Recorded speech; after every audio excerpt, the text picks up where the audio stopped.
À- Bonjour à tout le monde, bonjour à toutes et bonjour à tous. J'espère que vous allez bien. Je remercie les organisateurs de ce panel. Je vais m'excuser, hein, je ne maîtrise pas encore trop les noms. Souffrez que je n'appelle pas forcément telle personne par son nom.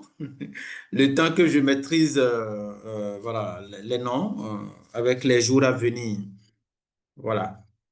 Je pense que, est-ce que nous sommes prêts pour commencer? Les personnes présentes.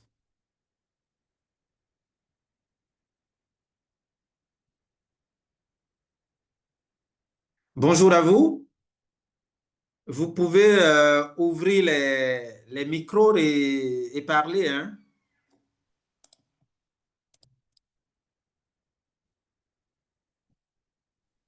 Oui, bonjour, chef Bonjour, formateur. Bonjour, bonjour.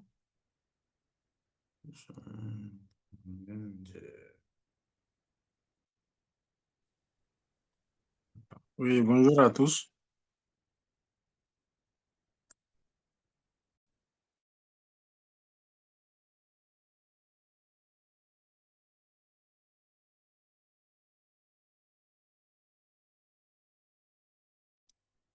Nous sommes ici pour parler du plaidoyer humanitaire. Voilà, cinq clés ou cinq éléments indispensables. Je vais parler des cinq indispensables pour euh, transformer une idée en changement réel qui profite réellement aux populations, qui profite réellement aux communautés vulnérables pour lesquelles nous travaillons. Alors, le plaidoyer humanitaire, hein, je pense que monsieur le directeur en parlait tout à l'heure de manière implicite dans son développement. C'est, vous savez, c'est une approche qui est au cœur de l'humanitaire, hein, qui est au cœur de l'humanitaire. C'est avec le plaidoyer que nous allons mobiliser les ressources. Je pense qu'il a abordé. C'est avec le plaidoyer que nous allons défendre les droits de l'homme, nous allons défendre la dignité humaine. Voilà. Et le plaidoyer est destiné essentiellement, c'est d'abord destiné à la, à la défense des droits de l'homme, à la défense des droits de l'homme. Et vous allez voir, tout ce que nous faisons dans l'humanitaire, c'est pour défendre la dignité humaine, c'est pour rétablir la dignité humaine, c'est pour défendre les droits de l'homme, donc permettre à chacun et à tous de vivre, de bien vivre sur cette terre des hommes.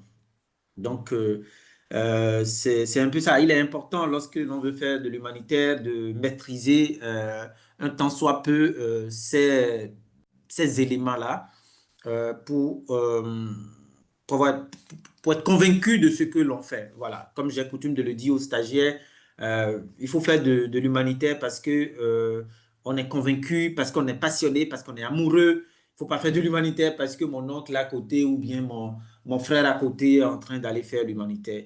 Voilà. Autrement, il faut aller faire d'autres formations qui nous profitent.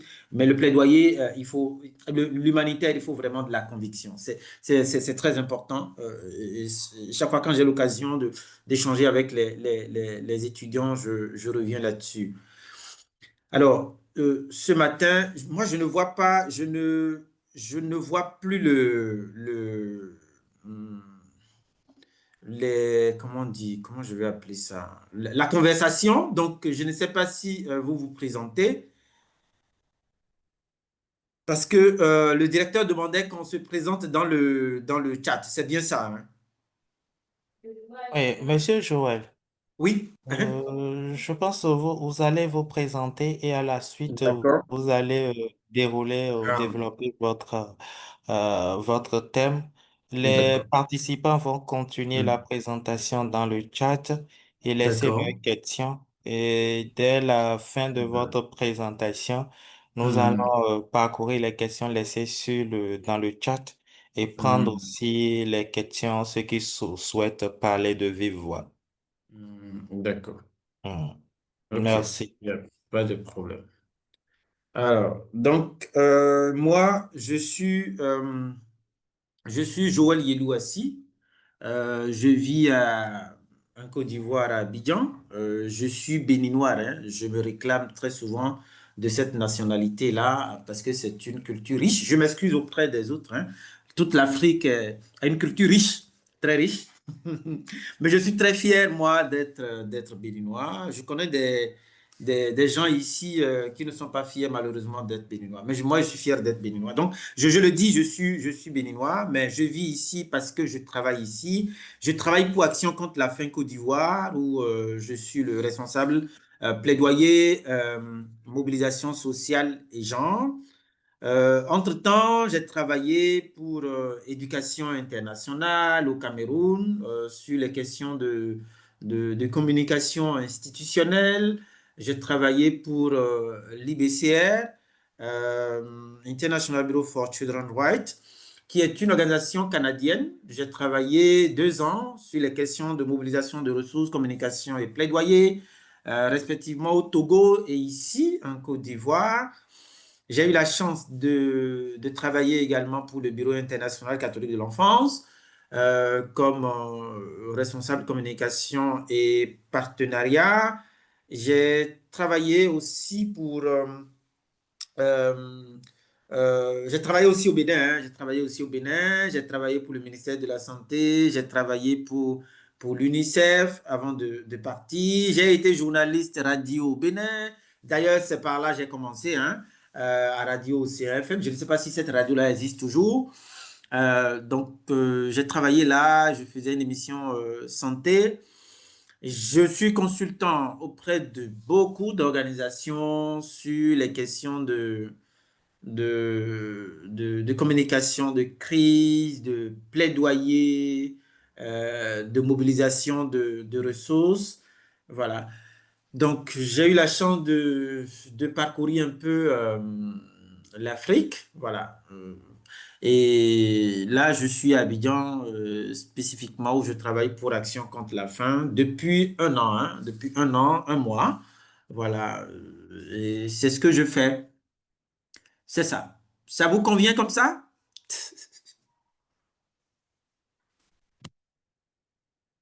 Est-ce que euh, vous êtes là? De temps en temps, répondez, hein. Est-ce que vous voyez mon écran? Hmm, Oui, oui, c'est bon, allez-y. d'accord, ok. Le problème, c'est que quand moi je fais la diapositive, il y a des éléments que je ne vois plus. Bon, donc je ne sais pas. Alors, donc voilà un peu le plan de présentation, hein. On va clarifier certains concepts, dire un peu les sources d'idées ou les sources d'inspiration, si vous voulez, et aborder les 5 clés. Donc, on a passé cette étape-là. Alors, les concepts importants à définir chez nous ici, c'est les idées, le changement réel et le plaidoyer humanitaire. Voilà. Donc, comme vous le voyez hein, à l'écran, c'est le point de départ. C'est le point de départ, c'est le début, c'est le moteur de votre plaidoyer. C'est de là que vous partez pour commencer à mettre en place une analyse, une mobilisation, une stratégie, pour parvenir au changement réel. Tout doit partir de l'idée. Il faut avoir une idée. Voilà, tout à l'heure, nous allons revenir sur comme je le disais, d'où vous tirez ces idées-là. Nous allons revenir là-dessus dans les sources d'inspiration. Alors, changement, voilà, il s'agit de tout changement concret, hein. C'est un changement concret, c'est un changement qui dure dans le temps et qui impacte réellement les communautés, qui transforme la vie des communautés, qui amène qui conduit au respect de la dignité humaine, qui conduit au respect des droits des communautés. Aujourd'hui, par exemple, je suis en train de conduire une coalition de plus de 80 organisations, ONG locales et internationales, pour la gratuité du certificat médical en cas de viol. Parce que vous savez, ici à Abidjan, enfin en Côte d'Ivoire, pas à Abidjan, Abidjan n'est qu'une partie de la Côte d'Ivoire. Donc, vous savez, ici en Côte d'Ivoire, lorsqu'une personne est violentée, lorsqu'une femme est violentée, lorsqu'une femme est violée, il faut payer 50 000 francs à l'hôpital pour avoir le certificat médical qui atteste que la femme a été violée. Voilà. Et ces 50 000 francs, c'est sûr, quand je prends, comme j'ai coutume de le dire, quand je prends mes gens d'Abidjan, ils peuvent payer facilement, il n'y a pas de problème. Il y a l'argent pour payer à Abidjan. Mais quand je quitte Abidjan, je commence pas à aller à l'intérieur du pays. C'est pas sûr que toutes mes sœurs peuvent payer les 50 000 francs. Vous voyez un peu? Donc, quand tu ne paies pas 50 000 francs, tu es bloqué. Tu ne peux pas bénéficier de ton droit à la santé. Voilà, parce que lorsqu'on te reçoit comment dire, à l'hôpital, c'est pour faire un diagnostic, c'est pour voir si tu as été violé, si tu as eu des blessures. Je ne suis pas femme, hein, mais je suis sûr qu'il doit avoir des conséquences, voilà. Donc, liées à l'être de la femme. C'est pour voir si tu n'es pas, je ne sais pas, tombée enceinte ou bien tu n'as pas contracté, bref, une maladie sexuellement transmissible. Donc, on fait une analyse, on t'établit un certificat médical et après, il faut maintenant présenter cela au commissariat, porter plainte et bénéficier de la justice. Donc, vous imaginez quelqu'un qui n'arrive pas, non seulement tu as été violé, tu n'arrives pas à bénéficier de ton droit à la justice, tu n'arrives pas à bénéficier de ton droit à la santé, bon, du coup, tu es bloqué. Donc, tu subis une double douleur. Une double douleur. Comme le dit l'autre, vous allez souffrir, mais vous ne pouvez rien faire. Donc, ça arrive à un stade comme ça. Et c'est pas bien que ça arrive à un stade comme ça. Comme je le dis, sur la tête des hommes, quand ça se passe comme ça, c'est du désamour pour le semblable. C'est du désamour pour l'être humain. Et c'est pas intéressant. Donc, il faut qu'on arrive à régler le problème, parvenir à un changement pour que de 50 000, on passe à la gratuité du certificat médical, afin de permettre quand même que nos filles, nos femmes, nos sœurs qui sont victimes puissent quand même bénéficier d'un certificat médical gratuit. C'est pas ça qui manque, c'est pas ça qui est impossible. Voilà. Si nous avons comment on dit, nous faisons des transformations, nous pouvons créer des taxes. Si nous avons des mines, des ressources minières, nous pouvons créer des taxes. Voyez-vous, on a fait ça au Togo, par exemple, où on a demandé à Sky, c'était toujours les cas de VBG, on faisait un plaidoyer pour la prise en charge des VBG. Voyez un peu, on a demandé à Sky simplement, alors, sur les vols, Sky, pour ceux qui connaissent un peu cette compagnie, c'est une compagnie africaine, je pense togolaise, on demande à Sky, sur chaque vol, tu ajoutes juste 10 francs. 10 francs que tu donnes à l'État. Tu vois un peu? 10 francs tu donnes à l'État pour faire cette prise en charge comment on dit, des personnes victimes de VBG. Ce n'est pas impossible. C'est des choses qui sont possibles. Donc, il faut vraiment en plaidoyer, on va le voir complètement à la fin. Je pense que c'est la dernière clé. Voilà, le call to action. Voilà. Donc, comment faire des propositions à l'État, aux autorités pour parvenir à un changement réel. Bref, on continue. Le plaidoyer humanitaire, vous voyez que c'est un ensemble d'activités organisées, activités cohérentes, bien sûr, parce qu'il faut que ça se complète. Voilà, il faut que ça se complète, destinées à influencer les politiques publiques et les actions des détenteurs de pouvoir, afin d'obtenir des changements positifs et durables. Si on fait un plaidoyer, on fait toute une stratégie, et qu'on n'arrive pas à un changement positif et durable, on n'a pas encore réglé le problème. Il faut nécessairement qu'on arrive à un changement qui, si vous permettez le pléonasme, change la vie des communautés de manière profonde et positive. C'est important. Il faut que ça change la vie des communautés. Voyez-vous? Lorsqu'on arrive à ce stade-là, on a réussi notre plaidoyer, on peut rendre grâce à Dieu pour ceux qui croient en Dieu. Voilà. Donc, on va continuer. Les sources d'idées, pour vous, quelles sont les sources possibles? Là, on va prendre la parole, hein.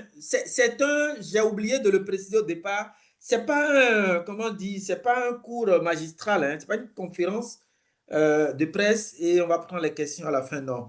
Vous pouvez parler, that is very free. Vous êtes là?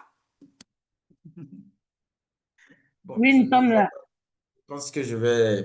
Donc, c'est libre, hein. Vous pouvez prendre la parole ou si vous permettez qu'on désigne, on va désigner. Mais on va désigner personne ici, parce qu'on est en démocratie.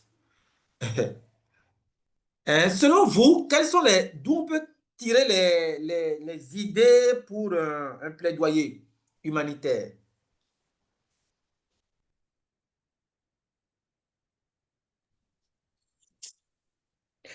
C'est libre, hein, n'ayez pas peur de parler. Dites tout ce que vous pensez. Toutes les réponses sont bonnes, comme le disait un de nos Si, professeurs Lucas au Allô? Bénin. si vous le Allez-y. permettez, Mhm. moi, je pense que c'est Anissi Akaoubi. Voilà. D'accord. Un de vos fans sur LinkedIn. Je vous ai même écrit en temps. Bon, bref, c'est une Ah parenthèse. bon? Ouais. Bref. Selon moi, on peut tirer les idées de l'actualité. Oui. Voilà, de l'actualité politique, Mhm. sociale. Mhm. On peut aussi tirer les idées disons, de notre entourage, de ce qui se passe autour de notre... Mhm. Oui, oui. Voilà. D'accord. Merci beaucoup, Anissé. Merci pour ta contribution. Un autre personne? Une autre personne veut parler? Je veux au moins une femme pour genrer les choses, hein. Euh, moi, je suis spécialiste genre, donc il faut que les femmes aussi parlent. Un homme a déjà parlé, donc pour équilibrer les choses, il faut au moins. Je vois une personne, hein? Ok, vas-y, tu veux parler, hein? Bonjour monsieur, moi c'est Rafia Touapene. Joël, je ne sais pas, monsieur. Je m'appelle Joël. Vas-y, Ok, Rafi. je pense qu'on peut tirer une idée de plaidoyer à Hmm, partir des faits observés dans la société comme monsieur hmm, a dit. Et mhm, aussi, mhm. vous dites? Non, non, non, non, je vous suis, je vous réponds en fait. Allez-y. D'accord. Ou à partir d'une situation dont nous avons été victimes, où Hmm, nous hmm, avons hmm. vu D'accord. passer devant Hmm, nous des trucs comme ça. d'accord. Comme vous venez de dire le cas de la Côte d'Ivoire, si nous avons été témoins Hmm, d'une personne qui a été mhm, et qui n'a mhm, pas eu tous les moyens pour avoir accès à la justice et tout, on peut partir de ce mhm, là pour mhm, lancer une mhm. idée de Oui, plaidoyer. oui. Merci. Hmm. D'accord. Merci beaucoup, Rafi. Quelqu'un d'autre veut prendre la parole? Oui, monsieur Joël, je voudrais bien prendre la parole. Oui, allez-y, Nadège, Flora. C'est Nadège. Alors, nous pouvons tirer les idées de projets, de plaidoyer à travers les Hmm, problèmes de certaines cibles, par exemple. Par mhm, exemple, quand on voit leur situation, on peut décider de quand même mhm, pour améliorer leur situation. On mhm, peut mhm, également des idées de projets à travers des problèmes ou bien des résultats que nous avons eus à la mhm, suite d'actions que nous avons mhm, eues à on prend des décisions maintenant pour faire des plaidoyers, avoir plus de résultats durables. Donc voilà ce que je mhm. peux. D'accord, d'accord. OK, merci beaucoup. Merci. Oui, Régine, allez-y. Régine, vous avez la parole, hein? Je vois votre main levée. Ah, elle est partie. D'accord. Alors, OK, d'accord. Non, je pense que vous avez tous et toutes raison, hein. C'est ça de manière globale. Les observations, notre entourage, c'est de là nous Oui, tirons les bonjour. idées. Oui, Régine, allez-y. Bonjour. Bonjour, Oui, Régine. bonjour. Oui, bonjour. Mais selon moi, on peut aussi tirer les idées des données statistiques Exactly. Mhm, à une étude, on peut aussi mhm, trouver mhm, des idées de plaidoyer. mhm, mhm, mhm, mhm. Tout à fait. Tout à fait. Je suis d'accord. D'accord. Merci beaucoup, Régine. Merci à vous. Alors, donc c'est ça, c'est tout ce que vous avez dit, hein, c'est tout ce que vous avez dit. Les idées, on va les tirer dans le monde humanitaire, des informations venant des clusters, lors des réunions de clusters. Les clusters en plaidoyer, c'est des, si vous voulez, c'est des espaces thématiques qui regroupent plusieurs organisations pour traiter d'un sujet spécifique. Donc, j'ai parlé tout à l'heure des VBG. Quand vous prenez le cas du Bénin, c'est sûr qu'il y a un cluster VBG où vous allez voir dedans ONU Femmes, l'UNFPA, UNICEF, peut-être dans une certaine mesure le PNUD, ou bien vous allez prendre une thématique comme conflit et paix. Vous allez voir, aujourd'hui, vous préparez, je pense que l'année prochaine, vous préparez les élections. Voilà, donc ça se met déjà en branle. Vous allez voir un cluster où vous allez voir PNUD à la tête de ce cluster-là. Vous allez voir quelle organisation, par exemple, toutes les organisations qui traitent des questions de conflit et de paix. Vous allez voir un cluster santé, vous allez voir OMS dedans, toujours UNICEF, voilà, et toutes les organisations qui traitent des questions de santé. So on, so on. Donc, les informations, on peut les avoir lors des réunions de cluster où on nous informe que dans tel par exemple, la Nati Tengu, il y a eu un cas je ne sais pas, euh, de, de féminicide, hein. Donc, on a tué une femme là-bas. Alors, et nous constatons que les statistiques par rapport à ces genres de féminicide augmentent chaque fois. Alors, il faut mener un plaidoyer pour creuser pourquoi il y a des féminicides, pourquoi on tue les femmes. Est-ce que les maris sont entre griffes, des usagers de drogue ou des personnes droguées? Voilà, on nous a dit de ne plus dire ça, hein. Donc, il faut analyser profondément, porter la chose devant les autorités et qu'on trouve une solution pour que ça ne se répète plus. Donc, les informations venant des clusters, ça nous aide. Les missions exploratoires ou études en vue d'un projet, voilà, je ne suis pas spécialiste projet, hein, mais je sais que au début d'un projet, nous demandons une mission exploratoire, donc que le consultant ou la consultante aille sur le terrain, parle avec les populations, voilà, recueille plein d'informations.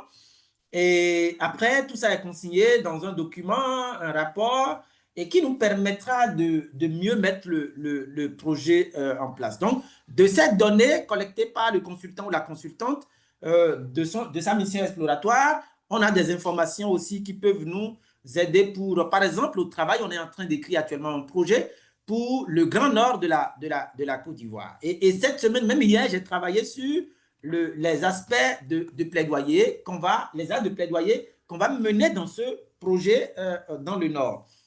Voyez-vous, les témoignages des personnes survivantes, voilà, les publications de rapports études, analyses statistiques, les réseaux sociaux, ne les négligez pas, mais allez sur des réseaux sociaux sérieux. Voilà, allez sur des réseaux sociaux sérieux. Voilà, quand je prends le réseau social animé par l'OMS, quand je prends le réseau social animé par, en tout cas, tous les réseaux sociaux, normalement des Nations Unies et des organisations internationales, quand tu prends un réseau social comme Action contre la faim, je peux te rassurer que toutes les informations que tu vas lire sur les réseaux sociaux de Action contre la faim sont des informations vraies. Parce que le système est fait de telle sorte que, avant qu'une information ne soit publiée là-bas, c'est-à-dire il y a une chaîne de personnes que cette information doit traverser. Voyez-vous? Donc, on a pris le temps de vérifier, de tamiser avant qu'on ne publie. Voilà, je suis au département plaidoyer, communication, je suis bien placé pour vous le dire. Parfois, c'est fatigant. Voyez un peu, tu finis de produire un document, il faut soumettre au directeur pays adjoint, ça va quitter le directeur pays adjoint, ça va aller chez le directeur pays, et quand ça quitte là-bas, peut-être ça remonte à Paris au siège, ils vont vérifier, ils vont appeler des gens du ministère, ils vont vérifier. Voilà, donc, comme c'est pourquoi il dit il faut aller sur les réseaux sociaux sérieux. Voilà, il ne faut pas aller sur n'importe quel réseau social pour aller prendre n'importe quelle information. Parce que l'autre challenge en plaidoyer, c'est de pouvoir donner des informations vraies. Parce que si d'aventure vous vous retrouvez devant une autorité et vous donnez des informations fausses, c'est dangereux pour vous. Parce qu'il y a des autorités qui ne sont pas, qui ne se basent pas forcément sur les cadres. Hein. Eux-mêmes, ils sont cultivés. Eux-mêmes, ils s'informent et ils se forment. Voyez-vous? Donc, si tu vas dire du n'importe quoi, le monsieur te recadre, il en va de la crédibilité de ton plaidoyer, de la crédibilité de ton organisation. Donc, il faudra éviter ça. Pour les personnes qui auront la possibilité de suivre la formation avec nous, c'est des éléments qu'on va revenir, c'est des éléments sur lesquels on va revenir quand on va aborder l'argumentation, les évidences dans le plaidoyer humanitaire afin de convaincre l'autorité. Alors, donc, les informations venant également des autorités. Donc, une conférence de presse comment on dit, de monsieur le ministre de l'Agriculture, voilà. Au Bénin, vous voyez, je pense qu'il y a de temps en temps, je vois le président de la République qui fait des conférences maintenant avec l'aide de Wilfrid Léon Mbedi.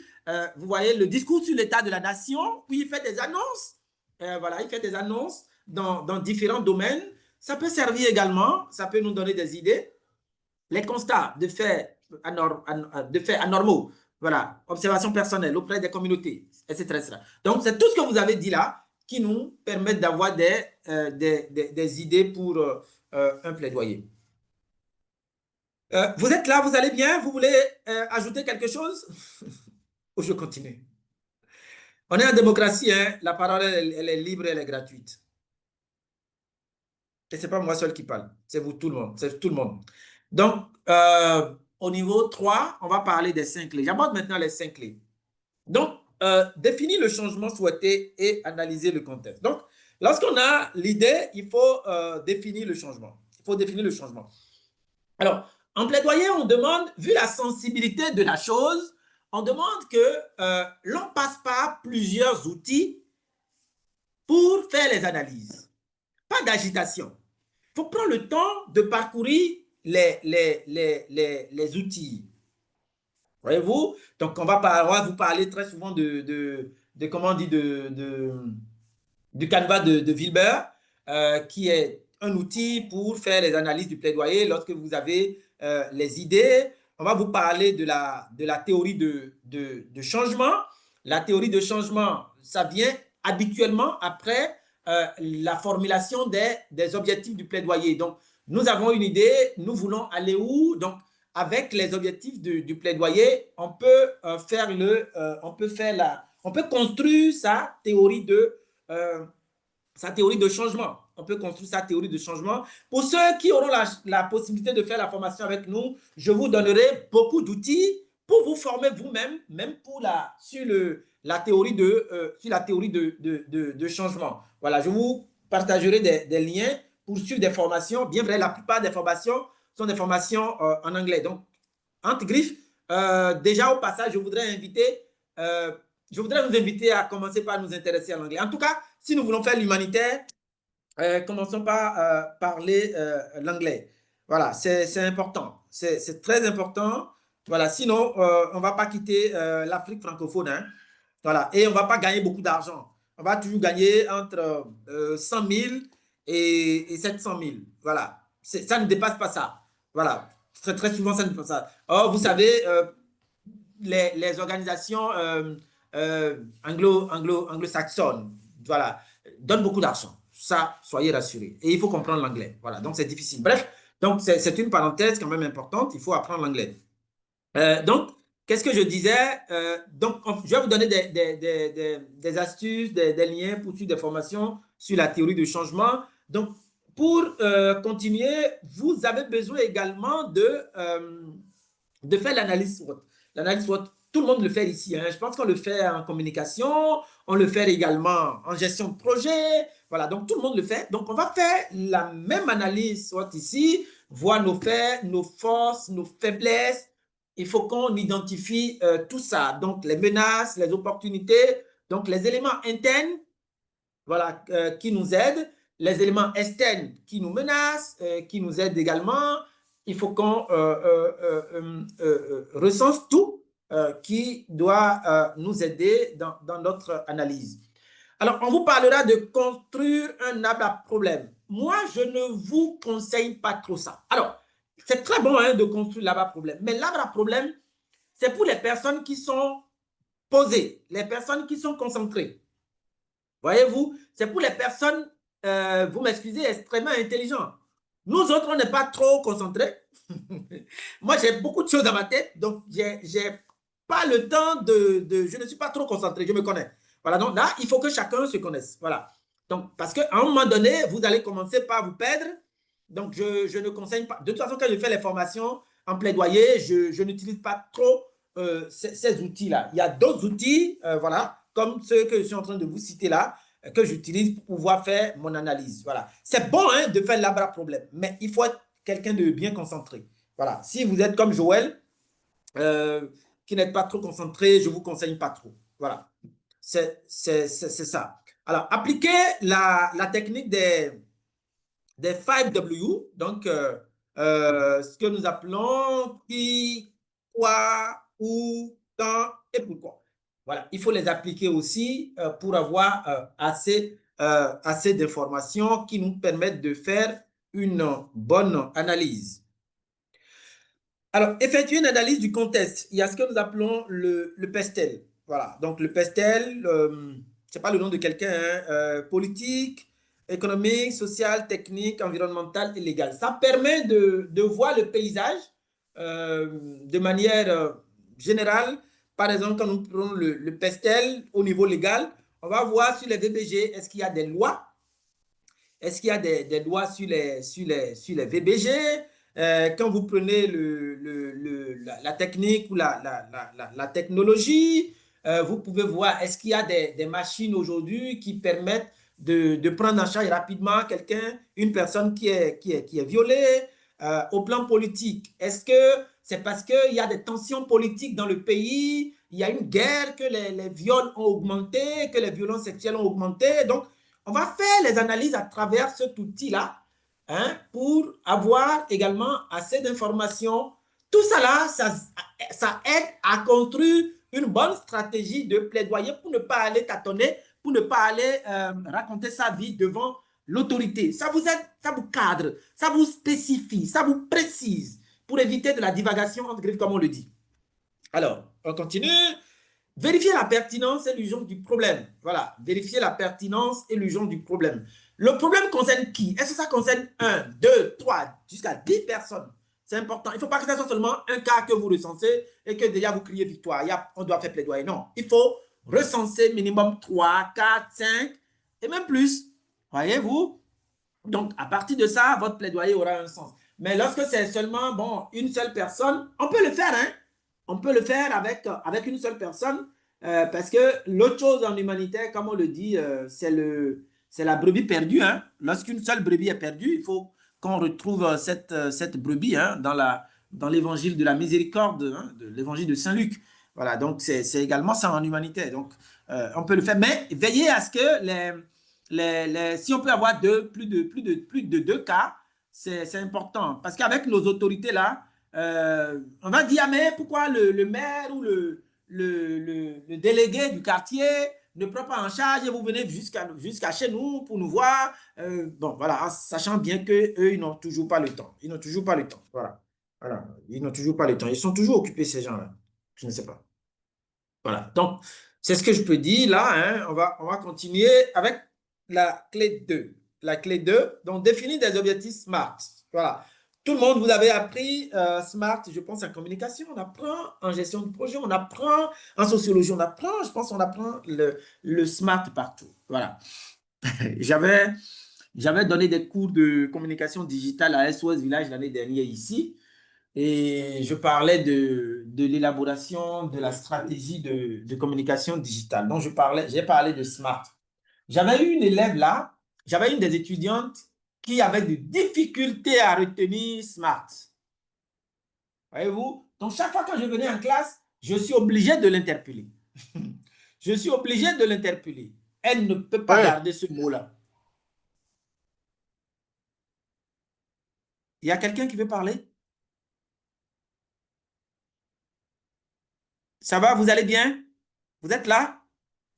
Oui, Oui, oui, ça allez-y. peut aller. Allez-y. D'accord, OK. Donc, Smart, qui peut nous définir Smart?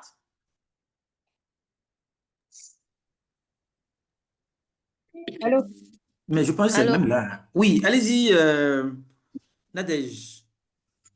Smart, ça peut être spécifique, Mhm. mesurable, atteignable, réalisable et temporaire. Voilà, voilà. Donc, c'est ça. C'est exactement ça. Donc, pour réaliser, pour élaborer ces objectifs, il faut veiller vraiment à ce que les objectifs soient, comment on dit, smart. Voyez-vous, je pense ils ont sorti un concept depuis un certain temps qu'ils appellent plaidoyer smart. Plaidoyer smart. Et j'ai coutume de taquiner les aînés quand je les vois. Quel plaidoyer vous appelez smart par rapport au plaidoyer humanitaire? Parce que tout plaidoyer que nous faisons est toujours smart.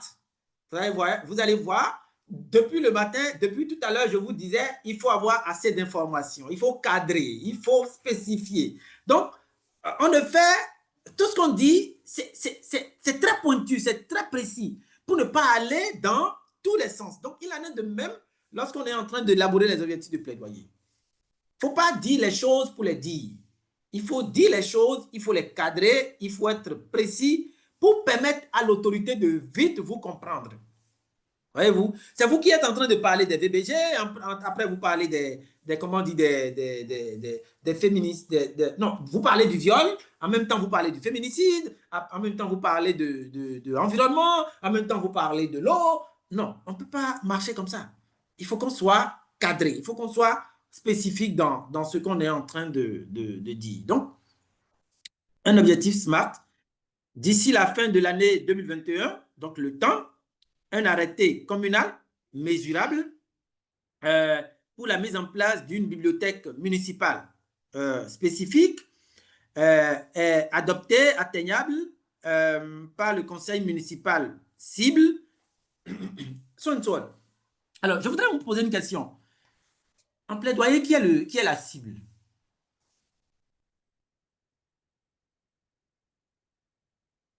En plaidoyer, qui est la cible? Qui veut prendre la parole? Ici, bon, je vais me jeter à l'eau. Je veux dire, en plaidoyer, la cible, c'est à l'endroit de les décideurs qui vont prendre des décisions. D'accord, d'accord. Merci beaucoup. C'est ça. C'est exactement ça. Voilà. Donc, la cible en plaidoyer, c'est les autorités. Voilà. Ce n'est pas les bénéficiaires, ce n'est pas les personnes vulnérables, ce n'est pas les communautés vulnérables dont nous défendons les droits. C'est bien sûr les autorités qui sont les cibles en plaidoyer. Voilà. Alors, donc, les techniques pour fixer les objectifs en plaidoyer, il y a deux techniques. Hein. On peut fixer un objectif en plaidoyer sur une base, si vous permettez le pléonasme, objective. Voilà, donc l'objectif est fixé sur une base objective. On peut fixer un objectif selon une référence. Voyez-vous? Est-ce que vous voyez un peu ce que je veux dire par là? Selon une référence, je m'explique. Selon une référence, je prends le cas de la Côte d'Ivoire, par exemple. La Côte d'Ivoire dit, par exemple, que d'ici 2030, il faut qu'il y ait un quota de 30% de femmes dans les instances de décision. Voyez-vous? Donc, on va fixer un objectif par rapport à ça. On va dire, voilà, plaider pour la participation comment on dit, on est en 2025, l'objectif doit être atteint normalement en 2030. Donc, on va plaider pour une participation dans notre plaidoyer. Je suppose, je prends une région parce qu'il faut également que tout ça soit cadré, comme je le dis. On ne doit pas dire, on va pas dire sur toute l'étendue du territoire national. Les communes qu'on veut aborder, les régions qu'on veut, où on veut, comment on dit, mettre l'objectif en place, il faut qu'on les cadre tous. Donc, je prends le district d'Abidjan qui comporte 13 communes. Donc, je dis plaider auprès des autorités du ministère de la Femme, Famille et Enfants pour que d'ici 2026, 80% sur les 30% au niveau national en 2030 soient atteints dans cette région. Voyez-vous? Donc, mon objectif a été fixé sur la base d'une référence. Là, j'ai une référence qui me guide. Voyez-vous? Mais lorsque je fixe un objectif sur la base objective, c'est-à-dire je n'ai pas de données, je n'ai aucune donnée. Voyez-vous? Je n'ai aucune donnée, donc c'est moi-même qui me donne mes données. Voyez-vous? Je prends oui, toujours le cas de la participation des femmes aux affaires publiques. Je n'ai aucune donnée. Donc, je dis, dans le district d'Abidjan, je vais plaider pour que 50% de femmes d'ici 2026 prennent part aux instances de décision. Voyez-vous? Là, en fait, là, je n'ai aucune donnée. Voyez-vous? Il est très bon et on est très à l'aise de fixer les objectifs selon une référence. Voyez-vous? Mais il peut arriver que vous n'avez pas de référence, vous n'avez pas de données. Donc, vous êtes obligé d'aller sur une base objective et d'expliquer aux bailleurs de fonds. Voyez-vous? Mais la plupart du temps, on a toujours une référence. Hein? On a toujours une référence, surtout si on fait de bonnes recherches, on fait de bonnes analyses, on a toujours une référence qui permet de fixer son objectif. Mais si on n'en a pas, on va aller sur une base objective et on avance.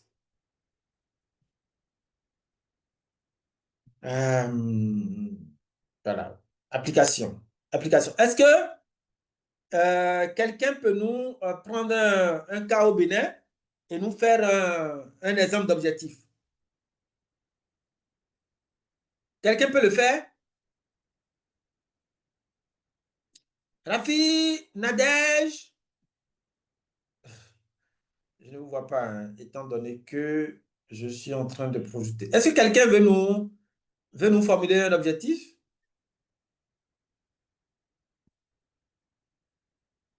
Est-ce que vous êtes là? Bon, là, il ne parle plus. Hein. Oui, Oui. cher maître, nous sommes là. D'accord. Donc, je disais, est-ce que quelqu'un peut nous faire un objectif? Quelqu'un peut nous formuler un objectif? C'est possible? Autrement, on va continuer. Hein. On va continuer parce que le temps passe. On va Bon, continuer. un exemple d'objectif, ça ne veut pas être encore loin de l'objectif SMART. Je ne sais pas si je peux m'essayer. Oui, essayez-vous toujours. Ok. Je peux dire d'ici la fin de l'année 2028, par exemple, ou bien d'ici 2028, il faut une loi constitutionnelle pour la mise en place d'un quota vraiment conséquent qui doit être adopté à l'Assemblée béninoise à l'endroit, par exemple, des femmes, dans le quota des députés, par exemple. Voilà, c'est un peu. D'accord. Alors, je vous propose de mettre votre objectif dans le chat. On pourra y revenir. Voilà. Mettez ça dans Ok. le chat, je vous propose, et on va y revenir. OK? Voilà. Vous allez suivre la formation, non? Oui, tout à fait. D'accord. Je vous encourage à suivre la formation. C'est des questions qu'on va épuiser voilà, pendant la formation. Bon, ça, c'est un outil d'objectif. Hein, c'est l'outil d'objectif, hein, General Advocacy Objectives. Donc, ça, c'est l'outil pour formuler les objectifs. Voilà, comme je le dis, les personnes qui vont participer à la formation, et je nous encourage tous et toutes à participer à la formation, à mobiliser d'autres personnes. Voilà, comme je l'ai dit au début, si vous voulez faire de l'humanitaire, il est important de connaître ces petits éléments-là. Le plaidoyer, c'est destiné pour défendre les principes humanitaires, c'est destiné pour défendre les droits de l'homme, c'est destiné pour défendre la dignité humaine, toutes notions qui sont au cœur des actions humanitaires que nous faisons. Ce sont des objectifs même de l'action humanitaire. Si nous plaidons pour défendre les droits de l'homme, c'est pour permettre à tout le monde de vivre en société et de bien vivre en société. Que les plus forts ne mangent pas les plus faibles. Voyez-vous, donc le plaidoyer a tout son sens, le plaidoyer humanitaire a tout son sens dans les actions humanitaires. Le plaidoyer humanitaire nous permet également de mobiliser les fonds. Je pense que monsieur le directeur l'a dit dans le, comment on dit, dans son introduction. Voyez-vous, lorsque nous allons faire un discours devant comment on dit, devant l'Assemblée ou devant le ministère des Finances pour demander qu'il augmente le budget de l'éducation, on l'a fait au Cameroun, par exemple. Je vous ai donné l'exemple du Togo où on demandait à Sky de mettre 10 francs sur chaque vol. Voyez-vous, pour mobiliser des fonds au profit comment on dit, des personnes victimes de VBG. Voyez-vous. En tout cas, je vous encourage. L'argumentation. Alors, il y a un de nos aînés, Anissé Kenom, je pense qu'il est à l'UNFPA Burkina, qui dit que l'argumentation est la munition du plaidoyer. C'est la munition du plaidoyer, c'est le moteur même du plaidoyer. Voyez-vous, l'argumentation est essentielle dans le plaidoyer. Il faut soutenir son propos avec des... Je vais vous envoyer tout à l'heure un lien sur une publication que j'avais faite sur LinkedIn que j'appelais les 3 indispensables du plaidoyer humanitaire. Donc, l'argumentation est essentielle en plaidoyer. Hein. Il faut soutenir tout ce qu'on est en train de dire avec des preuves et des évidences. Donc, ces preuves, c'est des faits que vous rapportez, c'est des données statistiques, c'est des témoignages, c'est des anecdotes, c'est des vidéos, c'est des visuels, c'est des textes de loi, c'est des traités, c'est des conventions, les exemples de réussite similaires dans d'autres pays. L'argumentation n'est pas... l'argumentation qui vient de nulle part ne peut convaincre personne. Voilà. Pour convaincre, il faut démontrer, il faut prouver. C'est important. Les évidences permettent de renforcer le poids et la crédibilité de tout plaidoyer. C'est les chiffres provenant d'organismes reconnus, gouvernements, institutions de recherche, ONG, chancellerie, etc., etc. De rapports d'experts, de témoignages, d'histoires vécues, de preuves visuelles, comme les contenus percutants qui peuvent avoir un impact émotionnel fort et marquer les esprits des cibles du plaidoyer. Il faut utiliser également ce que nous appelons dans l'argumentation, il faut utiliser quand vous réalisez par exemple les documents de plaidoyer, comme un document de plaidoyer, hein, le success story. Quand vous réalisez le success story, par exemple, il faut utiliser le storytelling. Le storytelling qui vise à utiliser l'émotion pour convaincre la personne en face. Je donne un exemple. Hein, je donne un exemple. Je dis par exemple devant Madame la ministre au Bénin, je pense que vous avez une ministre de la solidarité, Véronique Toyi-Foré, voilà, un truc comme ça. Donc, je me retrouve devant la ministre de la solidarité et je veux plaider pour, comment on dit, pour une femme qui a perdu son enfant lors de l'accouchement parce qu'il n'y a pas d'eau. Parce qu'il n'y a pas d'eau. C'est des cas, par exemple, qu'on rencontre souvent dans le Sahel où, à cause de manque d'eau, à cause de pénurie d'eau, les enfants décèdent à l'accouchement parce qu'il n'y a pas suffisamment d'eau pour peut-être les laver, pour prendre soin d'eux. Voilà, le robinet est coupé. Voilà, donc on peut faire un plaidoyer dans ce sens pour qu'il n'y ait plus pénurie d'eau, qu'il y ait toujours l'eau pour construire des infrastructures WASH afin de pouvoir résoudre ce problème. Donc on peut faire un plaidoyer. Donc je me retrouve devant l'autorité et je dis Tatiana a perdu son enfant la semaine dernière et elle est rentrée. Voyez-vous? Donc, dans mon success story, je commence par dire un truc comme ça. Voyez-vous? Mais c'est plus intéressant lorsque je commence par dire dans mon success story, Tatiana, ce matin-là, s'est réveillée toute joyeuse. Elle a eu des contractions, s'est rendue à l'hôpital avec son mari. Elle accoucha d'un joli bébé. par manque d'eau, elle a perdu le bébé, elle s'est fondue en sanglots, son mari s'est fondu en sanglots, ceci a contaminé tout l'hôpital, tout le monde est devenu triste. Voyez-vous, lorsque je commence par dire ça, en fait, je touche, devant une certaine Véronique Tony-Fodé, je touche sa fibre maternelle. Voyez-vous, je touche tout son appareil émotionnel. Voyez-vous, donc il est intéressant lorsqu'on est en train de réaliser par exemple un document de plaidoyer comme le Success Story, d'utiliser le storytelling. Voyez-vous, et si le responsable plaidoyer n'a pas d'éléments, ne sait pas réaliser des storytelling, il doit recourir peut-être au département communication ou à quelqu'un qui maîtrise le storytelling. Voilà. Bon, comme nous autres là, on est sur tous les fronts. Hein. Quand moi je vais écrire mes documents, je suis indépendant dans mes documents, donc moi-même je les écris. Ça me permet de donner le temps que je veux donner à mon document. Donc, en argumentation du plaidoyer, on peut utiliser le storytelling, ce que j'encourage vivement à faire. Nous allons y revenir lors de la formation. Hein, c'est des détails sur lesquels nous allons revenir. Nous allons faire des exercices par rapport à tout ça. Alors, on continue toujours avec l'argumentation. Hein. Il s'agit également de citations, d'exemples de réussite similaires. Je pense qu'il a déjà dit tout ça. Il s'agit d'avis d'experts reconnus, ou citations d'autorités, puis de lois, codes, arrêtés, décrets, etc., etc. Donc, il faut que votre argumentation soit suffisamment fournie. Voyez-vous, vous ne dites rien qui vient de nulle part. Tout ce que vous dites là, c'est basé sur quelque chose. Voyez-vous, vous n'inventez rien.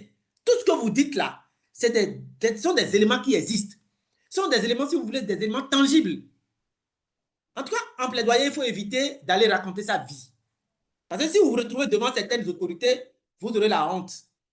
Non seulement, on peut si vous êtes un expatrié, on peut vous déclarer persona non grata dans le pays, on peut fermer votre organisation, on peut vous retirer la licence de votre organisation. Donc, n'allez pas raconter du n'importe quoi. Racontez des choses qui sont vraies. Voilà. J'ai écrit récemment une tribune sur j'ai écrit une tribune récemment sur le certificat médical en Côte d'Ivoire. Quand j'écrivais la tribune, je suis allé chercher l'annuaire statistique 2024, publié en mars 2024, l'annuaire statistique 2023, publié en mars 2024, et l'annuaire statistique 2024, publié en mars 2025. Donc, c'est sur ça que je me suis basé pour prendre les statistiques du gouvernement. Voyez-vous? Et je me rappelle, la semaine dernière, on était à un lobbying au Sénat. Vous voyez, les conseillers qui nous recevaient devant tout le monde, ils prennent le document et ils disent, mais d'où vous tirez ces informations qui sont dans le document? J'ai dit, mais je les ai pris dans l'annuaire statistique. Hein. Moi, je n'ai pas tiré ça de quelque part. L'annuaire statistique du ministère de la Femme, Famille et Enfants sont là. Voyez-vous? Et quand je réalise mes documents de plaidoyer, surtout les documents de haut niveau, je fais toujours des notes de bas de page, systématiquement, pour dire voilà là où j'ai pris les informations. Il ne faut pas que demain on dise non, le monsieur là, il est allé colporter des informations, il est venu nous blaguer, il veut déstabiliser notre État. De toute façon, on peut aller jusqu'à ce niveau-là pour dire que vous voulez déstabiliser l'État. Parce qu'il faut tenir également compte du contexte. Quand je prends le contexte comme le Bénin, je prends un contexte comme la Côte d'Ivoire, nous sommes en période électorale. C'est très sensible.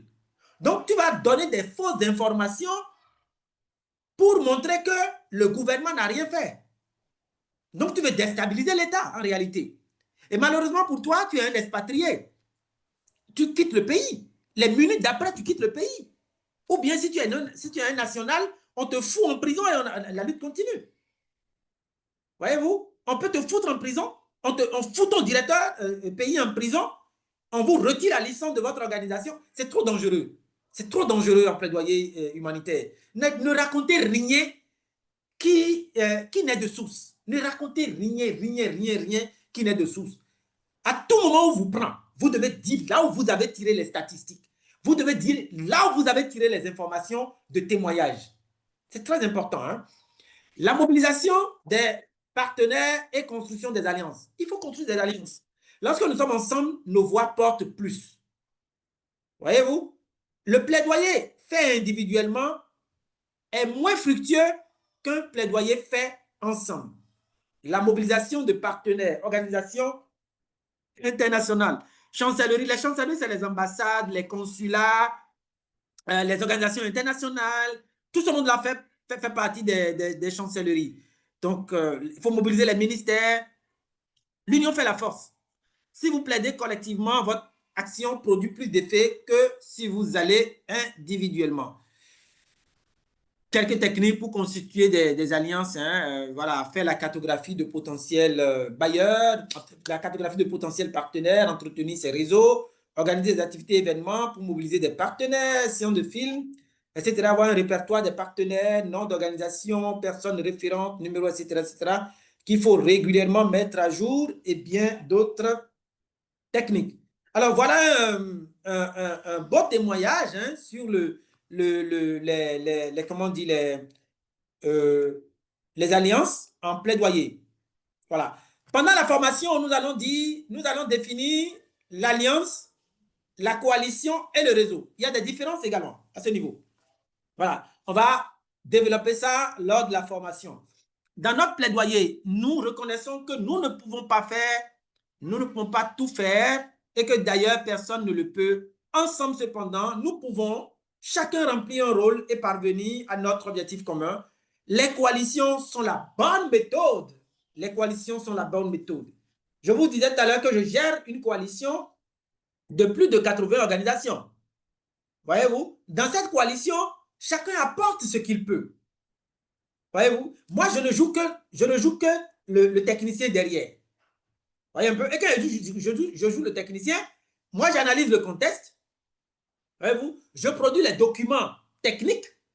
Voyez-vous, mais tout le reste, par exemple, quand on prend la communication, comment on dit, il y a des organisations qui ont dit, OK, nous, on va produire toutes les vidéos. Nous, on va réaliser toutes les affiches. Voyez-vous, nous, on va, tous les documents qui ont besoin de spécificités comme le storytelling, nous, notre département communication, on va le faire. Un peu. Il y a un autre département qui dit, non, nous, on a notre voiture, on peut vous donner pour telle mission. Voilà. Donc, chacun prend un rôle dans la coalition. Ça facilite le travail. Ça permet au travail d'être efficace. Et ça permet une atteinte des résultats. Voyez-vous, nous allons y revenir pendant la formation, tout ça. Alors, clé 5, et on va finir. Et je ne vais plus parler. Le call to action.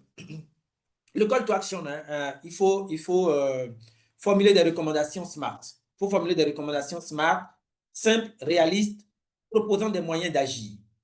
Voyez-vous, je disais tout à l'heure le cas au Togo. L'une des recommandations à Sky, qui n'est pas État, mais qui est un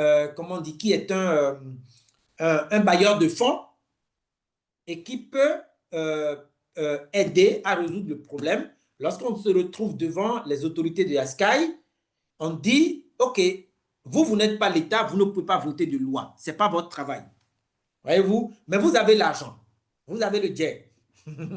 Voilà. Donc, ce qu'on vous demande, en tant que compagnie panafricaine, et qui plus est, compagnie togolaise, la seule chose qu'on vous demande, c'est que sur chaque billet d'avion, donnez-nous juste 5 francs.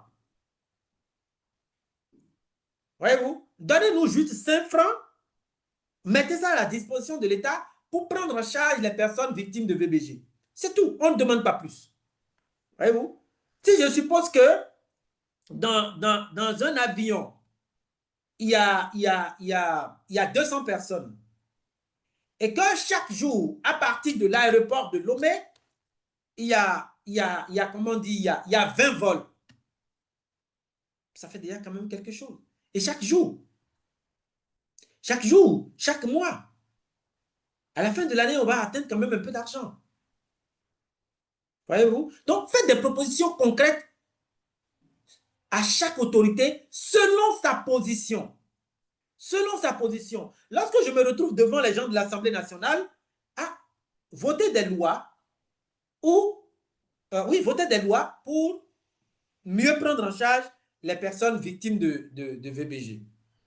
Voyez-vous? Quand je me retrouve devant le ministère de la Femme, Famille et Enfants ou tout autre ministère, OK, il y a des lois.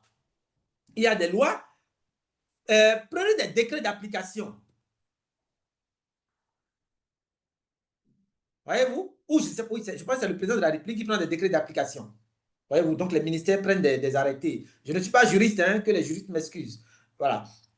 Donc, quand je me retrouve devant chaque autorité, selon sa position, je lui fais une proposition concrète. Ce que l'autorité peut faire. Voyez-vous? Et après, maintenant, je laisse l'autorité parler. L'autorité aussi, il faut prendre le temps de l'écouter. Elle peut nous faire de bonnes propositions. Elle peut nous donner des idées, des stratégies pour atteindre notre objectif. Voyez-vous? Donc, c'est important de faire des propositions concrètes à l'État. Donc, je voudrais, à la fin de cette rencontre-là, inviter vous toutes et vous tous à participer à la formation, hein, à suivre cette formation-là pour comprendre ce que c'est que le plaidoyer humanitaire. Il est exigeant et il est très, comment on dit, il est plaisant, si vous voulez. Voyez-vous? Donc, je vous invite à participer à cette formation pour comprendre son origine. Son origine, parce qu'on va parler de son origine, d'où le plaidoyer humanitaire est venu. Qu'est-ce que le plaidoyer humanitaire en lui-même fait? Quel est son rôle dans l'humanitaire? Quel est son rôle au cœur de l'humanitaire? Voilà, on va aborder tous ces sujets. Donc, et les professionnels, et les étudiants, et les passionnés des questions humanitaires, et les spécialistes du plaidoyer, je nous invite tous à suivre cette formation. N'hésitez pas à partager les visuels que les organisateurs ont réalisés. N'hésitez pas à faire du bouche à oreille. N'hésitez pas à mobiliser toujours pour que nous soyons nombreux à participer à cette formation. Voilà, même si on est très nombreux, nos classes ne peuvent pas contenir, je pense que les organisateurs ont la possibilité de faire 2 cohortes, de faire 3 cohortes, 4 cohortes. Voilà. Donc, soyons nombreux à participer à cette formation. Je pense que je vais descendre les lunettes et c'est fini. J'ai fini de parler. Je ne parle plus. C'est vous qui avez la parole. Je vous remercie. Merci, Monsieur Joël. Non, je suis Joël, je ne suis pas Monsieur Joël. Appelez-moi Joël. Merci, cher Joël, pour cette belle présentation. On donne place aux questions. Est-ce qu'il y a des questions? OK, Oui, il y une a main levée. OK, ceux qui ont des questions, priez lever la main, s'il vous plaît. Mhm. Je vois une seule main, la main de Monsieur Anissé. Oui. Flora, Nadège. Nadège. Mhm. OK. Alors, Monsieur Joël, est-ce qu'on va répondre question par question ou on prend toutes les questions d'abord? Bon, je pense que comme on n'est pas nombreux, on peut y aller question par question. Ah, on est 17. Attends. Non, je prends toutes les questions. Pardon. On Après, va prendre toutes les questions. oui, oui, oui, oui. OK. On Je va vais commencer essayer de... par Monsieur Anissé. Mhm. Ok, merci beaucoup de m'avoir donné la parole. Je voudrais, à l'entame de mon intervention, remercier M. Joël Eloassi, que je suis beaucoup sur LinkedIn. Je le remercie également pour sa brillante présentation. Voilà, donc j'ai beaucoup aimé sa présentation. Voilà, il a mentionné, il a parlé de la formation, d'une formation qui doit se dérouler, qui doit avoir lieu très bientôt. Et bon, je voudrais savoir quelles sont les modalités de participation à cette formation, combien ça coûte et quand est-ce que la formation aura lieu. Voilà. Et la deuxième question, c'est, en fait, dans nos pays, bon, généralement, moi, j'ai constaté que en Afrique de l'Ouest, hein, il n'y a pas une formation typiquement dédiée au plaidoyer. Voilà. Bon, et pour devenir spécialiste en plaidoyer, qui est d'ailleurs très recherché aujourd'hui dans le milieu humanitaire. Et quelles sont les formations qu'il faut faire? Est-ce qu'il faut faire de la com, de la communication? Est-ce que c'est les études juridique ou bien est-ce que c'est la sociologie qu'il faut faire? Est-ce qu'il y a une formation en master ou bien en licence qui est dédiée au plaidoyer? Si oui, dans la sous-région, quelle est l'école ou bien l'université qui forme à ça?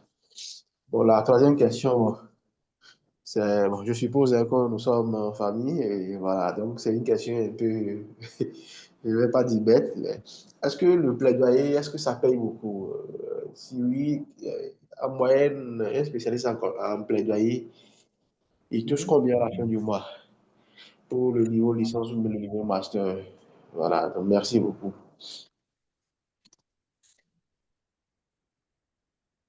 Merci, cher Anissé, pour la question. Nous allons prendre celle de Nadège. Madame Nadège, à vous.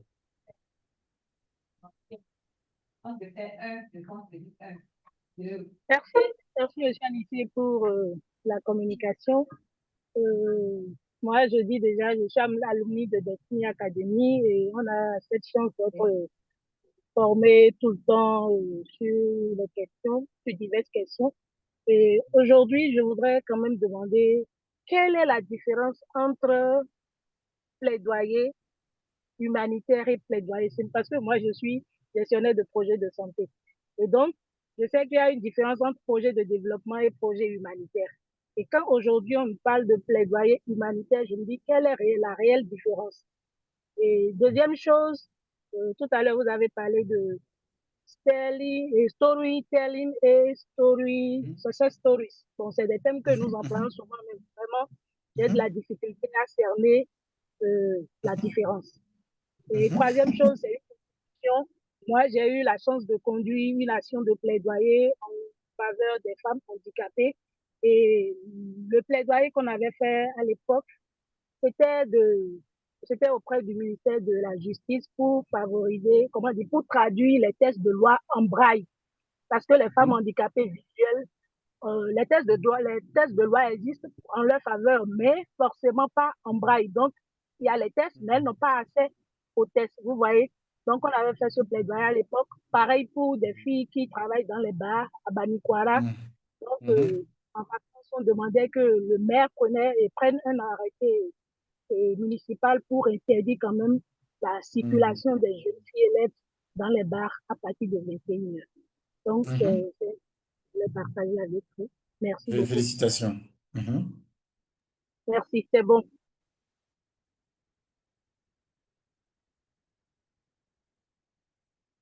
Il n'y a plus de main levée. Merci, cher Nadège. Alors, est-ce qu'il y a d'autres questions? Est-ce qu'il y a d'autres personnes qui voudraient réintervenir?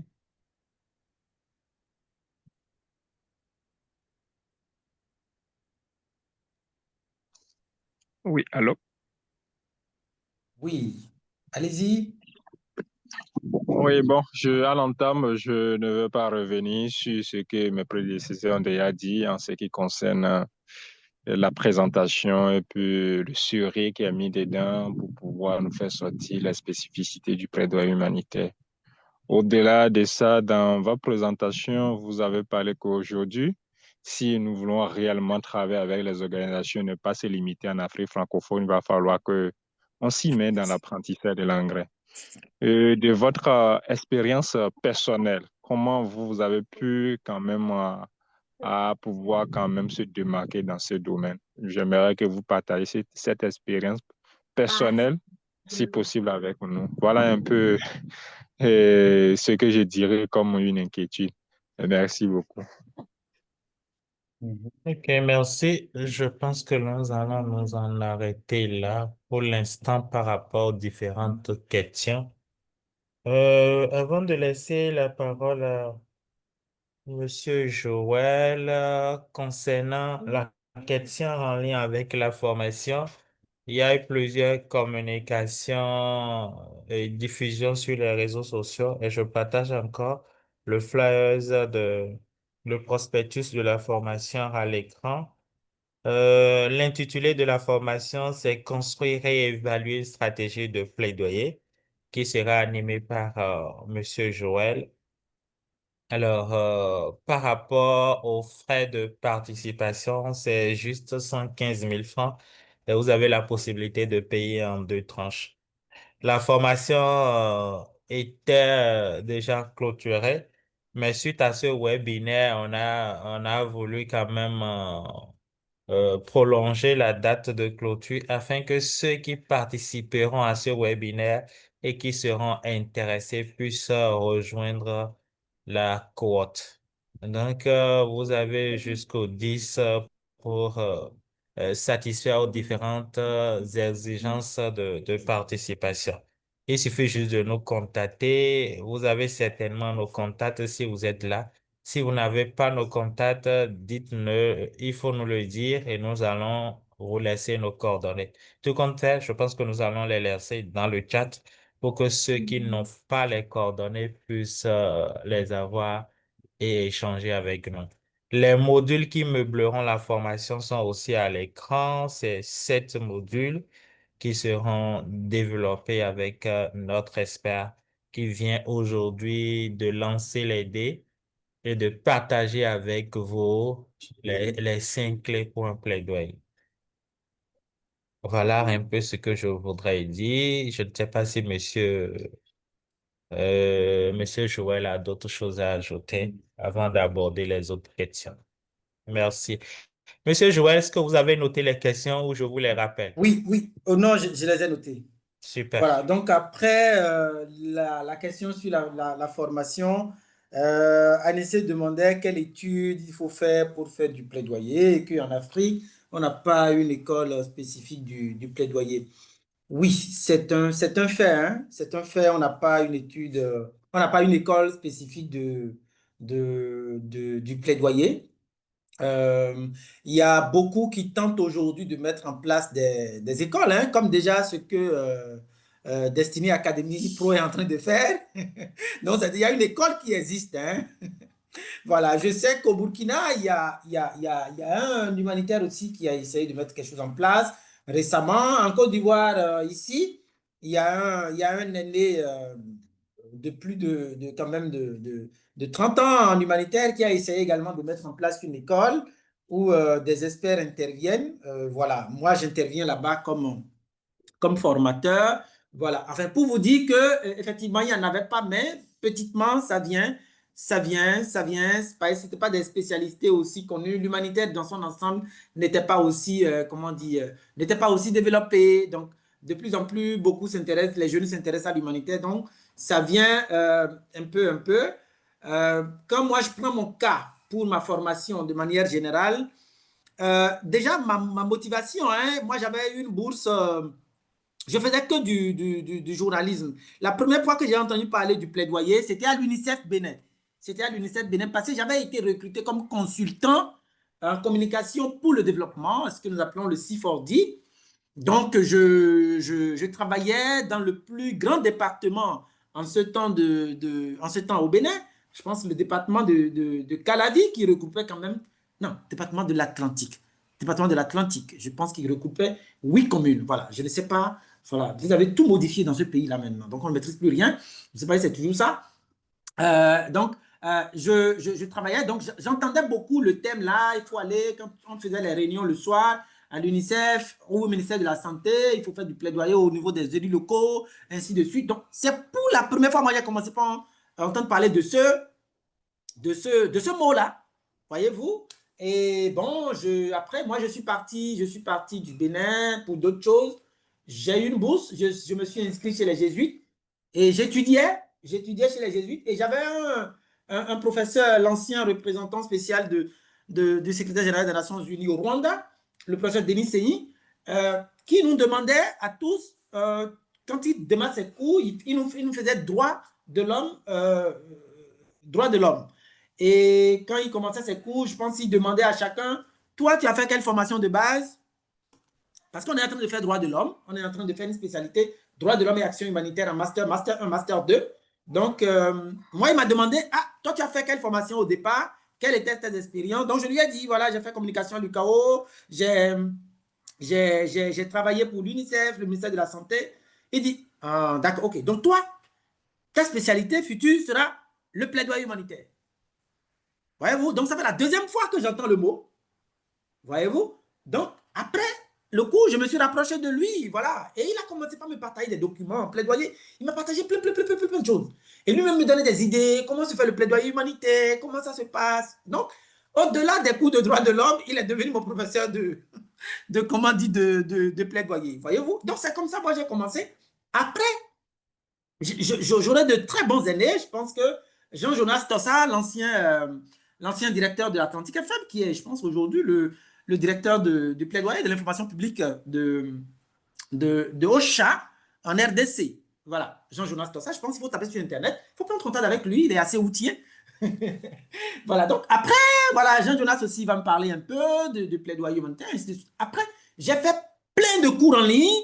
J'ai fait plein de cours en ligne. J'ai fait des formations synchrones comme des formations asynchrones. Les formations synchrones, c'est les formations, c'est ce que nous sommes en train de faire là, les formations synchrones. Asynchrones, c'est des plateformes qui existent déjà et je prends mes cours selon ma disponibilité. Donc, après, j'ai suivi beaucoup de formations synchrones avec des écoles en Europe, avec des écoles comme Amnesty International à Dakar. J'ai fait des formations asynchrones qui sont déjà sur les plateformes. Et moi-même, je vais suivre ainsi de suite. Et chaque jour, je me documente. Chaque jour, je me documente. J'ai commandé plein de livres. Hein, comment dire? J'ai commandé plein de livres en Europe, en France et en Belgique, au Canada. Quand je vois un aîné qui voyage, mon cadeau que tu vas m'offrir, c'est de m'amener un livre en plaidoyer. Et ce qui fait que j'ai beaucoup de livres en plaidoyer finalement. Voyez-vous? Bon, puisque je suis quand même un peu obéissant pour les aînés, voilà. Donc, ils m'écoutent. Bon, ça, c'est une parenthèse. Donc, on va continuer. Le spécialiste en plaidoyer touche combien à la fin du mois? Non, mais ça dépend des organisations. Hein. Chaque organisation a sa grille salariale. Mais ce que je dis et je répète, je suis à genoux.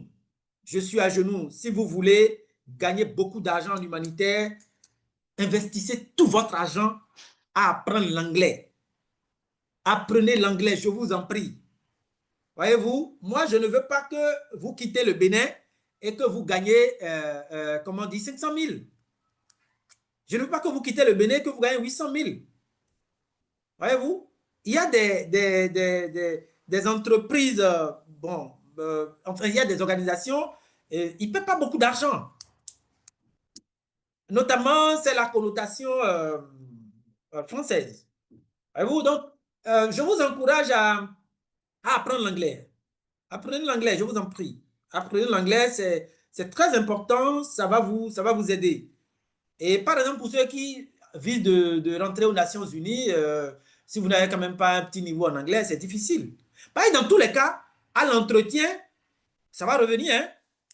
En tout cas, depuis 4 ans, moi, je n'ai plus d'entretien sans que l'anglais ne revienne. Déjà, même pour postuler, la plateforme est en anglais. La plateforme est en anglais.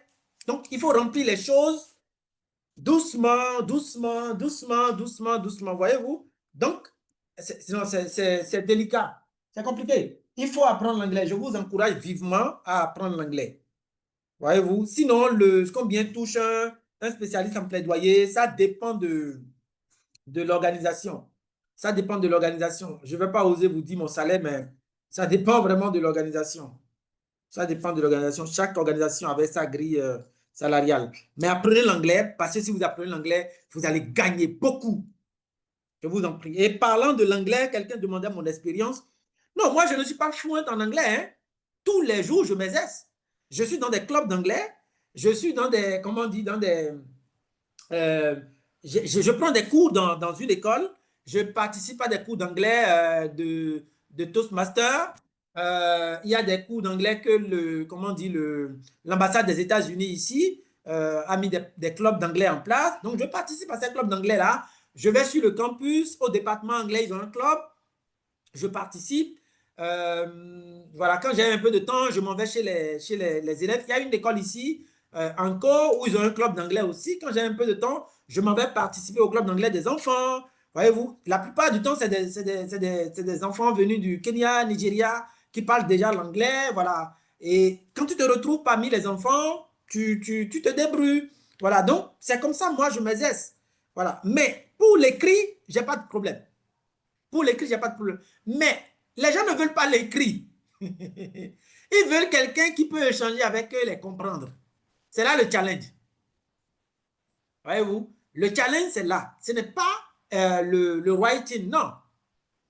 Le plus gros challenge, c'est le listening. Après le listening, le deuxième gros challenge, c'est le, comment on dit, le speaking.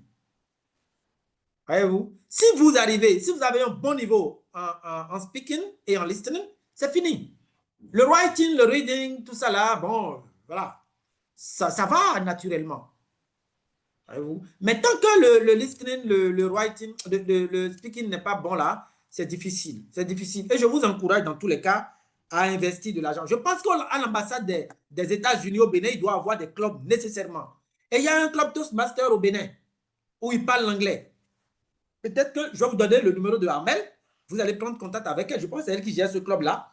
Parce que quand moi-même je passe sur Cotonou, je dis je vais partir, mais je ne suis jamais parti. Mais je les vois en ligne. Ils publient des affiches, ils annoncent les réunions. Donc, je vous encourage à participer à ces clubs-là. En tout cas, investissez en anglais. Oh.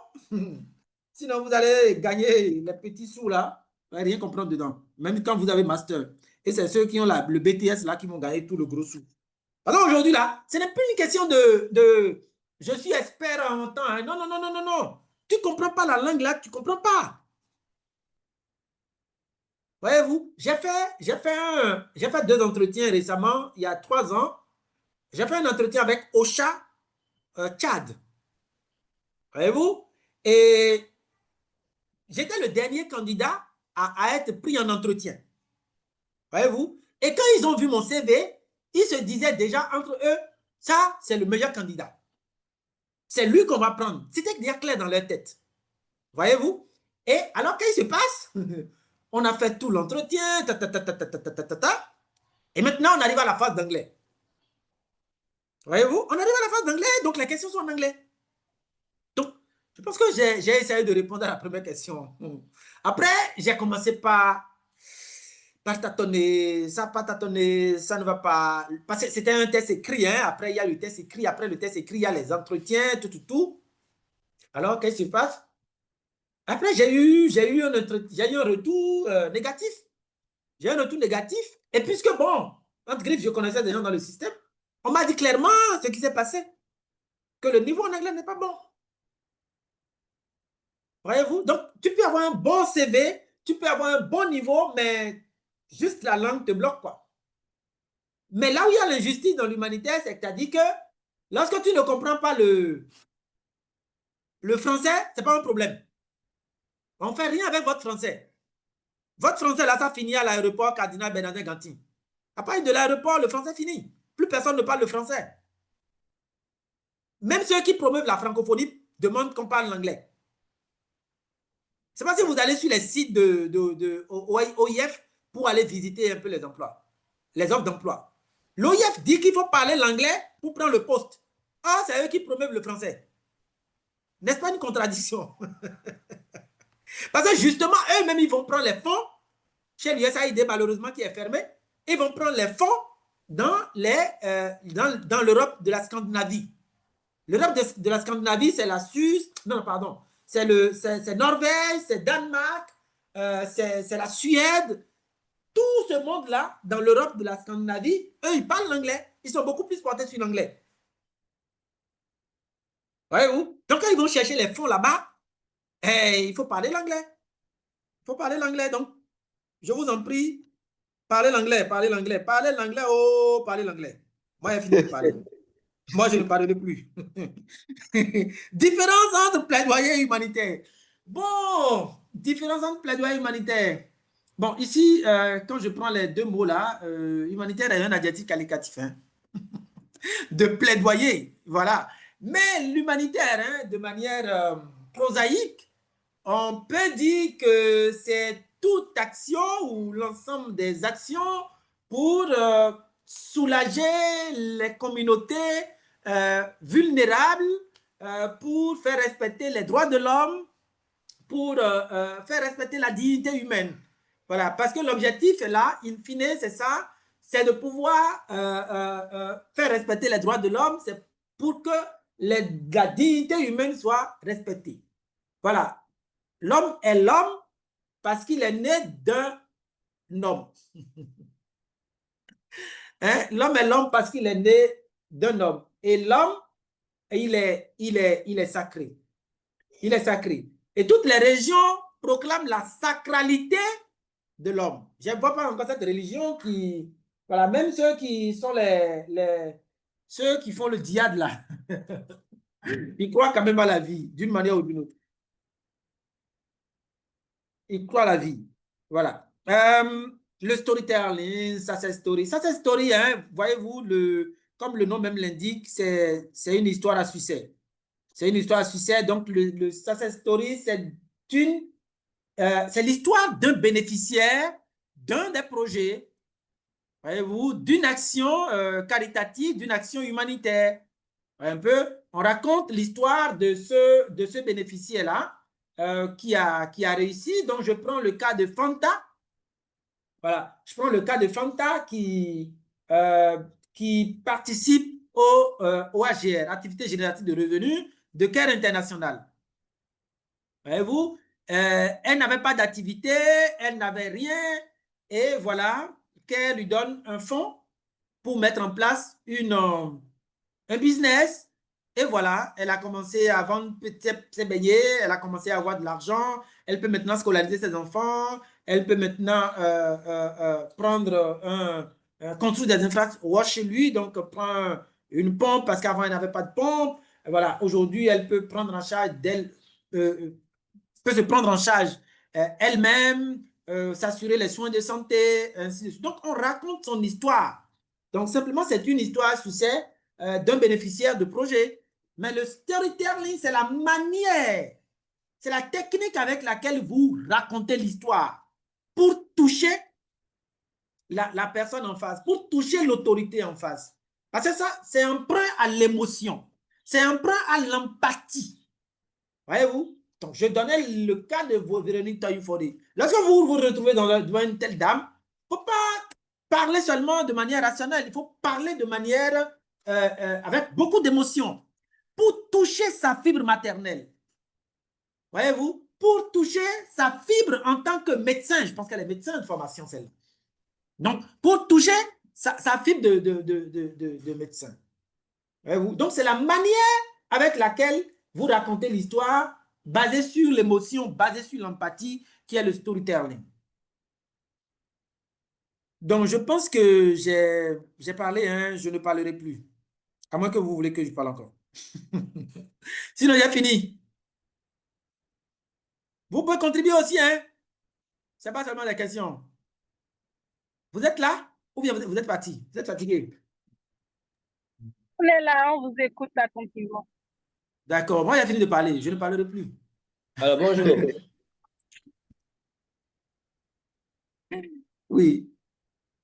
Bonjour, Joël. Oui, bonjour, bonjour, bonjour, bonjour. Vous allez bien? Je vais bien, merci. D'accord. C'est Mamoudouga depuis Sénégal. Hein. Ah, d'accord, d'accord. Mes amis du Sénégal. D'accord, Oui, allez-y. vos amis du Sénégal. Bon, je vous ai rattrapé, je suis rentré tout à l'heure dans la formation.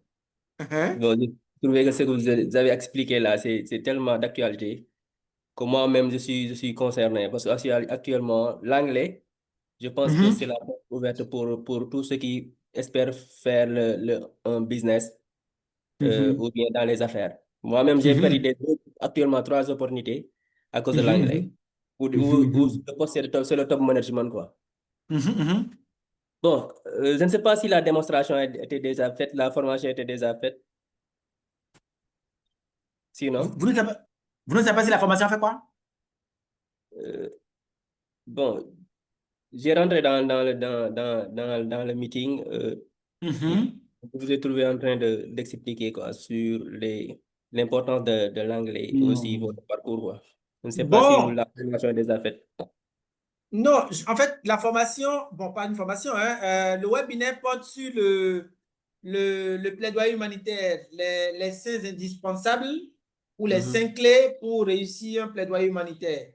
C'est ça qu'on est en train de parler. Donc après, les gens ont posé des questions et je pense que lors de la formation, je parlais il faut apprendre l'anglais et quelqu'un posait la question de savoir si Moi, quelle est mon expérience en anglais? Voilà, donc c'est comme ça que j'ai parlé de mon expérience en anglais. Et c'est ça. Mais en tout cas, vous, je vous encourage à apprendre l'anglais. C'est pas tard, hein? C'est pas tard. Et les enfants que vous commencez à mettre au monde, et encouragez-les à apprendre l'anglais. Voyez-vous, moi, par exemple, je le dis, c'est pas que je n'en dis pas gloriole. Mes enfants sont condamnés à apprendre l'anglais. Et je vais ajouter une autre langue qui est mandarin. C'est obligatoire. Voyez-vous, j'ai pris récemment un professeur d'anglais à Cotonou pour quelqu'un et les gens disent non, c'est trop d'argent. Non, je dis non. Moi, j'ai un objectif pour elle. Voyez-vous? Oui, il va prendre l'anglais, va ajouter le mandarin. C'est obligatoire chez moi. Ça, ça là, c'est obligatoire. Ça fait partie moi-même de ma formation que je lui donne. Voyez-vous, parce qu'il va investir, parce qu'à 10 ans déjà, je dois l'avoir bilingue. C'est obligatoire. Et l'autre technique pour les familles réunies, pour les enfants, par exemple, j'ai vu des familles qui sont allées chercher des servantes dans les pays anglophones.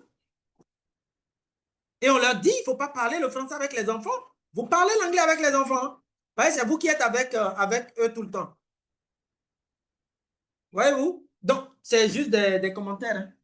Voilà. En tout cas, intéressez-vous à l'anglais parce qu'après l'anglais va venir le mandarin. Ça va commencer par nous fatiguer. Les Américains sont en train de se retirer de l'humanitaire. Peut-être que la Chine va commencer par s'intéresser à l'humanitaire. Et si la Chine commence par s'intéresser à l'humanitaire, comment on dit, il faut parler le mandarin. C'est important. Les Japonais sont encore là. Ils ne sont pas trop dans l'humanitaire. Ils sont beaucoup plus dans le développement. Et avec les Japonais, il faut parler l'anglais. Les Indiens, il faut parler l'anglais. Les Canadiens, ils sont bilingues, mais ils parlent l'anglais. C'est là le problème. Tous les pays de la Scandinavie, Suède, Norvège, Danemark, systématiquement, il faut parler l'anglais. Voilà. Macron, quand il va en Russie, il parle l'anglais avec Vladimir Poutine. Merci. Voilà, donc apprenez l'anglais, je vous encourage. Merci beaucoup, merci.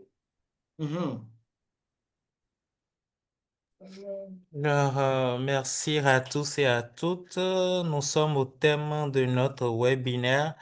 Je rappelle que pour ceux et celles qui souhaitent poursuivre l'acquisition de connaissances sur la thématique de plaidoyer, qui voudraient mieux comprendre, mieux découvrir le plaidoyer, qui souhaitent se spécialiser, qui souhaitent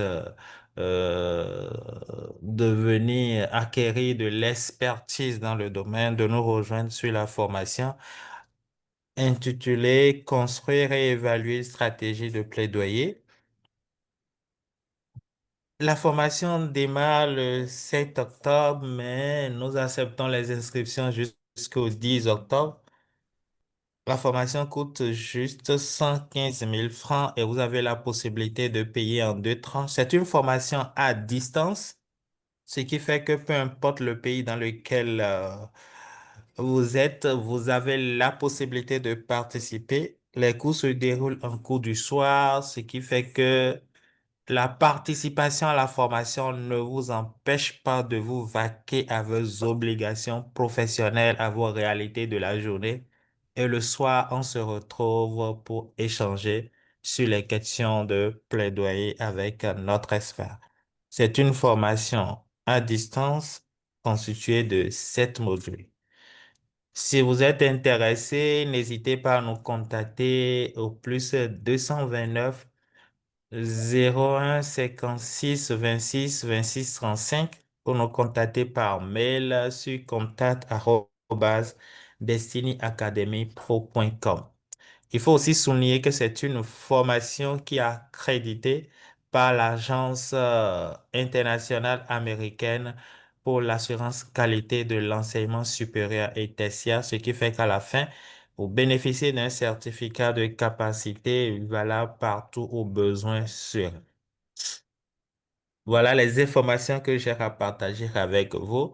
L'enregistrement du webinaire sera disponible sur nos pages sur les réseaux sociaux dans les jours à venir et vous avez la possibilité de visualiser l'enregistrement. Par ailleurs, nous avons un autre webinaire le samedi prochain, un webinaire carrière qui portera, je pense, sur CV et lettres de motivation.